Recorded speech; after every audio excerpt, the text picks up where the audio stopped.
മോദിക്കെതിരെ വാരണാസിയിൽ നിന്ന് മത്സരിക്കുമെന്ന് justice CS Karnan. 17ാം Lok Sabha തെരഞ്ഞെടുപ്പിൽ പ്രധാനമന്ത്രി നരേന്ദ്രമോദിക്കെതിരെ വാരണാസിയിൽ നിന്ന് മത്സരിക്കാൻ തയ്യാറാണെന്നാണ് റിട്ടയർഡ് ജസ്റ്റിസ് CS കർണൻ വ്യക്തമാക്കിയിരിക്കുന്നത്.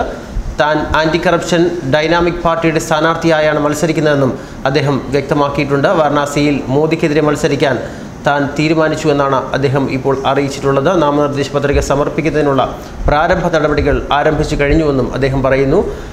ഭരണത്തിലെയും നീതിന്യായ സംവിധാനത്തിലെയും അഴിമതി തുടച്ചു നീക്കുകയാണ് തൻ്റെ സ്ഥാനാർത്ഥിത്വത്തിൻ്റെ ലക്ഷ്യമെന്നും അദ്ദേഹം വ്യക്തമാക്കിയിട്ടുണ്ട്. 63-കാരനായ ജസ്റ്റിസ് കർണൻ വാരണാസി കൂടാതെ ചെന്നൈ സെൻട്രലിൽ നിന്നും ജനവിധി തേടുന്നുണ്ട്. ആദ്യമായി കോടതിയലക്ഷ്യ കേസിൽ ശിക്ഷ അനുഭവിച്ച ന്യായാധിപനാണ് ജസ്റ്റിസ് കർണൻ. സുപ്രീം കോടതിയിലെയും ഹൈക്കോടതിയിലെയും ന്യായാധിപർക്കെതിരെ അഴിമതി ആരോപണം ഉന്നയിച്ചതിനാണ് കോടതിയലക്ഷ്യ കേസിൽ 6 മാസം അദ്ദേഹം ജയിൽ ശിക്ഷ അനുഭവിച്ചത്. പ്രധാനമന്ത്രിയെ അഭിസംബോധന ചെയ്ത് കൊണ്ടെഴുതിയ തുറന്ന കത്തിലായിരുന്നു അദ്ദേഹം ഇത്തരത്തിലൊരു ആരോപണം ഉന്നയിച്ചിരിക്കുന്നത്. ജുഡീഷ്യറി അംഗങ്ങൾക്കെതിരെ നടത്തിയ പരസ്യ പ്രസ്താവനയുടെ പേരിൽ അദ്ദേഹത്തിനെതിരെ സുപ്രീം കോടതിയുടെ 7-അംഗ ബെഞ്ച് കോടതിയലക്ഷ്യത്തിന് കേസെടുക്കുകയും കാരണം കാണിക്കൽ നോട്ടീസ് നൽകുകയും ചെയ്തിരുന്നു. പിന്നീട് അദ്ദേഹം കുറ്റക്കാരനാണെന്ന് കോടതി കണ്ടെത്തുകയായിരുന്നു.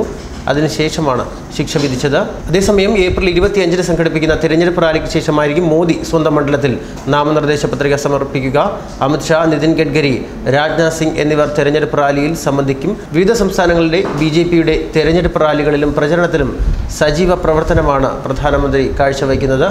കോൺഗ്രസിനെയും മറ്റ് പ്രതിപക്ഷ കക്ഷികളെയും നിശിതമായി വിമർശിച്ചും കടന്നാക്രമിച്ചുമാണ് മോദിയുടെ ഓരോ തെരഞ്ഞെടുപ്പ് പ്രചരണ പ്രസംഗങ്ങളും നടത്തുന്നത്. പാവങ്ങൾക്ക് വേണ്ടി ക്ഷേമപ്രവർത്തനം നടത്താൻ കോൺഗ്രസിനും തൃണമൂലിനും സാധിച്ചിട്ടില്ല എന്നാണ് ത്രിപുരയിൽ സംഘടിപ്പിച്ച റാലിയിൽ നരേന്ദ്രമോദി പ്രസംഗിച്ചത്. കഴിഞ്ഞ ആഴ്ച പുറത്തിറക്കിയ തെരഞ്ഞെടുപ്പ് പ്രകടന പത്രികയിൽ രാജ്യസുരക്ഷയും കാർഷിക പ്രതിസന്ധിയുടെ പരിഹാരവുമാണ് പ്രധാനമന്ത്രി ലക്ഷ്യങ്ങളായി വ്യക്തമാക്കിയത്. മെയ് 19-നാണ് വാരണാസിയിൽ തിരഞ്ഞെടുപ്പ് നടക്കുന്നത്.